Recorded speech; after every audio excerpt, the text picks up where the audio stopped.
വായിക്കുമ്പോൾ വെറുതെ വന്നു കയറുന്നതല്ല കഷ്ടം, പിന്നെയോ കഷ്ടം അനുഭവിപ്പാൻ നാം നിയമിക്കപ്പെട്ടിരിക്കുന്നു എന്ന് നിങ്ങൾ തന്നെ അറിയുന്നുവല്ലോ.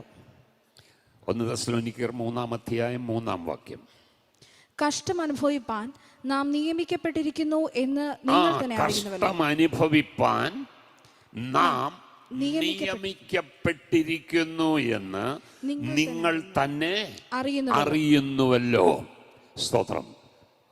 നമ്മളെ അപ്പോയിന്റ് ചെയ്തിരിക്കുക. സ്തോത്രം. ഹല്ലേലൂയ. സ്തോത്രം.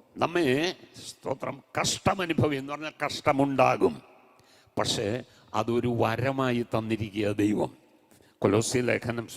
ഫിലിപ്പിയ ലേഖനം 2-ാം അധ്യായത്തിന്റെ 29-ാമത്തെ വാക്യം വായിക്കുമ്പോൾ, അവനെ കർത്താവിൽ പൂർണ്ണ സന്തോഷത്തോടെ കൈക്കൊള്ളുവിൻ, ഇങ്ങനെയുള്ളവരെ ബഹുമാനിപ്പിൻ. കർത്താവിൽ വിശ്വസിപ്പാൻ മാത്രമല്ല, 1-ാം അധ്യായം 29-ാം വാക്യം, അത് ദൈവം തന്നെ വെച്ചതാകുന്നു. ക്രിസ്തുവിൽ വിശ്വസിപ്പാൻ മാത്രമല്ല, അവനു വേണ്ടി കഷ്ടം അനുഭവിപ്പാനും കൂടെ നിങ്ങൾക്ക് വരം നൽകിയിരിക്കുന്നു. ഹല്ലേലൂയ. സ്തോത്രം. വരം നൽകിയിരിക്കുന്നു. ദൈവമക്കളെ, സ്തോത്രം എന്ന് പറഞ്ഞാൽ ദൈവത്തിൻ്റെ കൃപ ഒരു ദൈവ പൈതലിൻ്റെ മേലുണ്ട്. സ്തോത്രം. കഷ്ടം അനുഭവിപ്പാൻ വരം ലഭിച്ച, കഷ്ടം അനുഭവിപ്പാൻ നിയമിക്കപ്പെട്ട ഒരു ദൈവ പൈതലിൻ്റെ മേൽ ദൈവത്തിൻ്റെ കൃപയുണ്ട്. ഹല്ലേലൂയ. അത് നമ്മെ ഈ കഷ്ടങ്ങളും ഉപദ്രവങ്ങളും ഒന്നും ബലഹീനമാക്കത്തില്ല.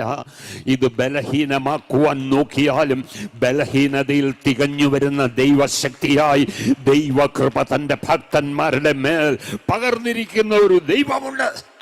ഹല്ലേലൂയ. നമ്മെ വ്യത്യസ്തരാക്കുന്നത് എന്താ? അതുകൊണ്ടാണ് പൗലോസ് പറഞ്ഞ്, ഞാനാകുന്നത് കൃപയാലാകുന്നു. സ്തോത്രം. ഞാൻ നിൽക്കുന്നത് കൃപയാലാകുന്നു. ഹല്ലേലൂയ. ദൈവമക്കളെ, സ്തോത്രം.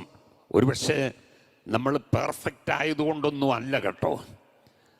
ദൈവം നമ്മെ സ്നേഹിക്കുന്നത് കൊണ്ട്, ദൈവം നമ്മെ കരുതുന്നത് കൊണ്ട്, ദൈവത്തിൻ്റെ കൃപയുള്ളത് കൊണ്ട് നാം വീണ് പോകാതെ, തകർന്നു പോകാതെ, താളടിയായി പോകാതെ, അനർത്ഥങ്ങൾ നിറഞ്ഞ അന്ത്യകാലത്ത് ദുർഘട സമയങ്ങൾ നിറഞ്ഞിരിക്കുന്ന ഈ കാലഘട്ടത്തിൽ ദൈവം നമ്മെ സൂക്ഷിക്കുന്നതോർത്ത് കരമുയർത്തി ഒരിക്കൽ കൂടെ ദൈവത്തിന് സ്തോത്രം ചെയ്യാം.